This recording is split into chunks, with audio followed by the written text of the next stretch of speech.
Hello and welcome to IeshaNyreeTV, where we talk voiceover and creativity and whatever else I feel like for today. Today's actually been a very productive day. Besides doing regular houseworky stuff, that is, if you live in a house and you have a couple, that's what you do. I also logged in my first 2 miles for the Mad Dash. It is a fundraiser that is being done by the Voxy ladies to celebrate our 5-year anniversary. It's the only professional networking voiceover association for women, and the benefits will support the Ryan Seacrest Foundation. So it's really exciting stuff. We are running a virtual 26.2 mile race between now and June 1st. So today, logged in 2 miles, and it was a hard 2 miles. I'm not gonna lie, I haven't been exercising, so the struggle was real. The struggle was definitely real, but that's okay. That's okay because I did it, and tomorrow will be easier. So after doing all that, I decided to devote a good amount of my day to do some recording and editing on the audiobook I'm currently contracted to do. This is my second book for my buddy, good buddy and good writer, John Hartness. So this is for you. I told you I am working on it. I'm a little behind on my timetable because I got really sick with, of all things, mono. I know, and I'm not a 16-year-old girl. It is what it is. Such is life. So that kind of set me off on my schedule a little bit, but I'm going to get it done because, like we talked about before, I signed a contract, so it's going to happen. And he's a friend of mine, so I want to make sure that his stuff sounds good.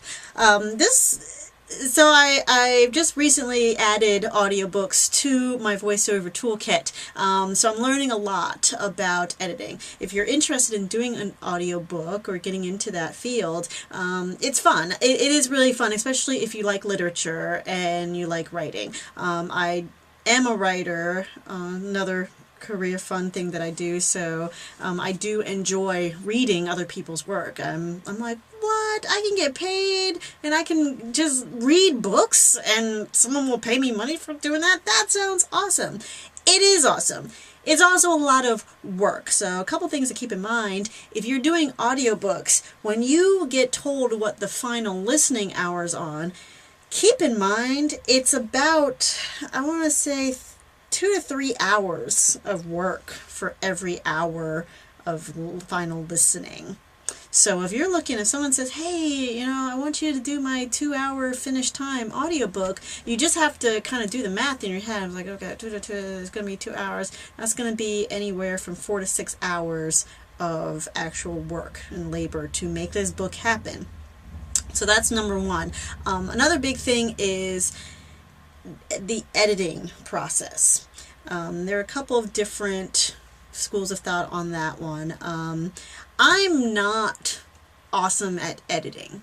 That's not my primary thing. Editing, that is a special skill, and there are some brilliant audio engineers and sound editors, and really the first time you do an audiobook, you're gonna from now on like bow down and say, I am not worthy to all the wonderful audio engineers and sound editors. Like, you guys are awesome, because this mess is flippin' hard. It's tedious, and there's a lot of fine tuning and details to it. So you have to get a really good ear, and you have to be decent and not afraid of technology, because there's a lot of moving parts, and you also have to be organized. If you can imagine the different tracks and just getting everything lined up so you can keep everything organized with where you had it originally and the edits and then the final project, and keeping every track of everything. Otherwise, you're going to be doing a lot of rework and listening to the sound of your voice over and over, and then you start saying, wait, did I record that already? Wait, where did I leave off? Oh man. So these are things that you have to keep in mind if you're going to get into audiobooks. Just be prepared for that. It's not outrageous, and it's not something that you can't do, because people do it, and it is super fun. So that's what I've been working on. A couple of other things that they don't tell you that I'm putting into practice for this particular audiobook. Something to keep in mind when you are editing an audiobook, for real, you have got to get really good at making sure you're maintaining a good posture in your chair. I know, you're like, what does this have to do with voiceover?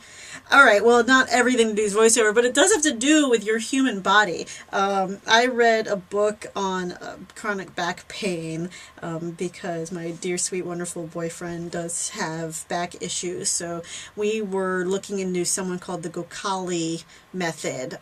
This wonderful doctor, scientist, did all this research about back issues, and her hypothesis, or her theories, maintain that in this country we have terrible back issues unlike other parts of the world, and in a huge part because we have terrible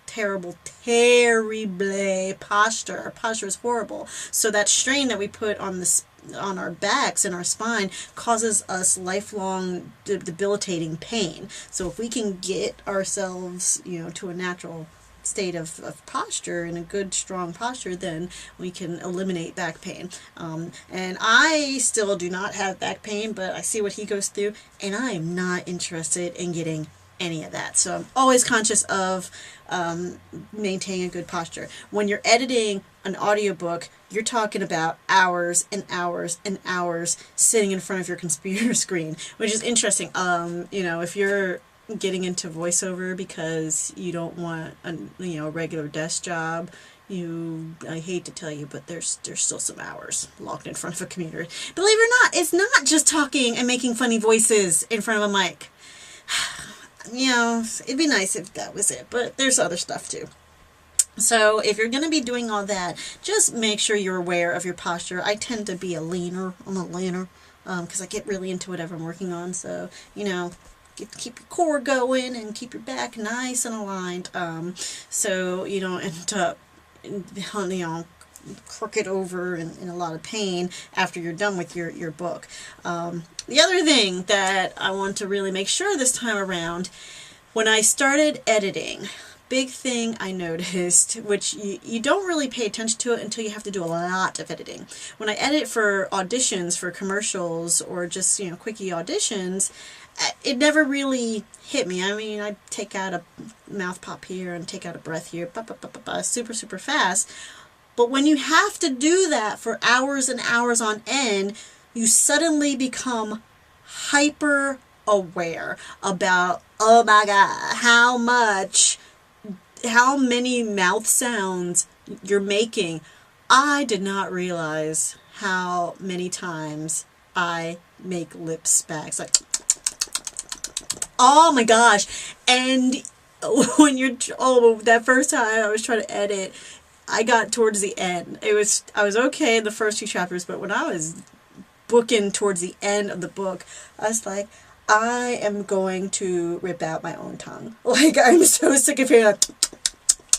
I'm like, I know I'm from Jersey, but geez, why is this happening? Why? So I really am making a conscious effort to try to eliminate as many mouthy sounds as I can. One, because it's annoying to listen to. I mean, it's just annoying listening to someone, like at top volume in your own ear, especially when it's your own voice doing it. You just want to say, stop doing it.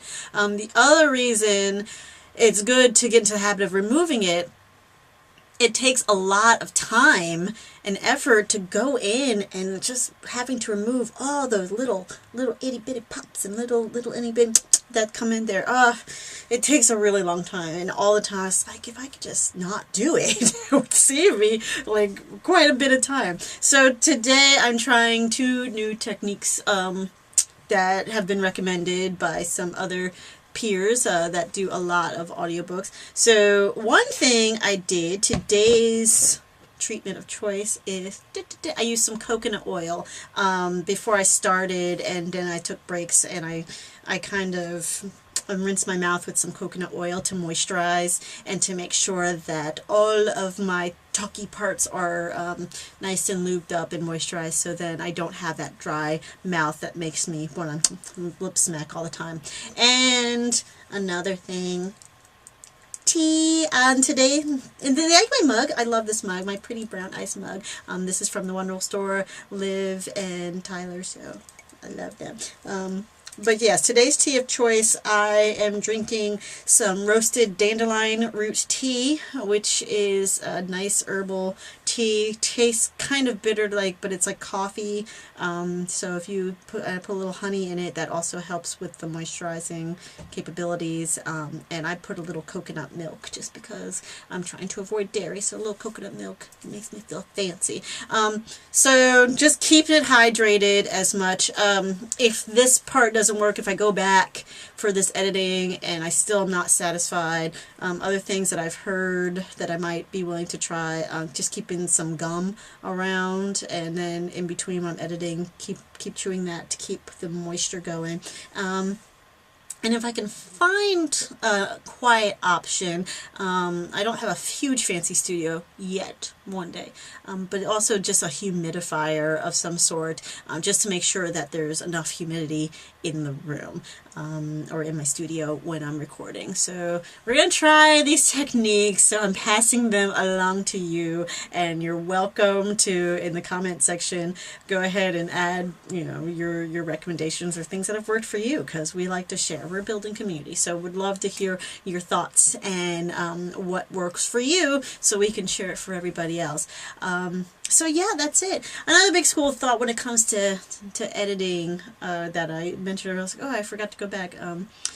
The other thing is, yes, you can do it yourself, and also keep in mind that you can outsource things. If there's something that you're not good at, it's not your strong point, remember, this is your business, so make sure you're focusing your time and your resources on the things that you do best, and take off your plate the things that don't work great for you. You can outsource, you can hire someone. So I'm hoping for the next book, I just go ahead and hire someone to edit for me.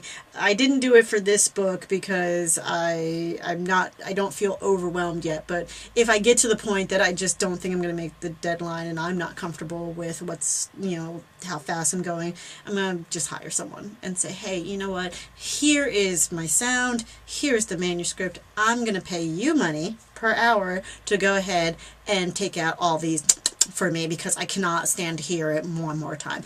So yeah, don't be afraid to outsource. There are people that do this and are very good at it and just love it so much. Yeah, you can pay them and make their day. Some people choose not to do that if they feel like they have more control over the pacing and the sound of their work. That's okay too. Basically, remember, when it comes to your voiceover business, it is your business. You do what you need to do to make it happen, but treat it like a business. It's not just a hobby. Like this is your business. Come on, you better work that.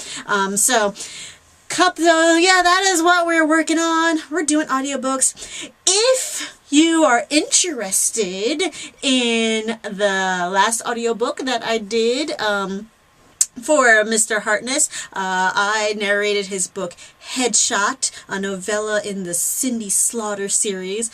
Y'all, it is about a teen-aged assassin. She is she's a high school student, and her job also just happens to be killing people for money. Think back to in high school. Were you like, I used to imagine that I'd have all these like secret lives and how cool that would be. This is what this book is about. It's her whole secret life. So that is out there right now. You can get it on Audible, and we're going to go ahead and put the link to it in our notes page, so you can just click on it and get my book. You can also check out the rest of John Hartness's series. He is a very prolific writer. He loves to write. He writes a whole bunch of series, and if you're really into science fiction or thrillers or action, just check out his work, because he has a lot of good stuff out there. So yep, you can go ahead, and we're going to attach that to this video, and that's going to be it for today.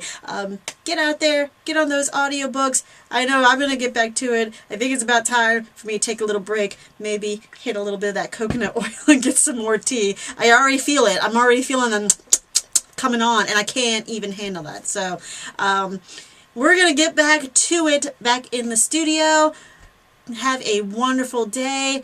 Keep recording, keep creating, and go out and, take over. All right, bye.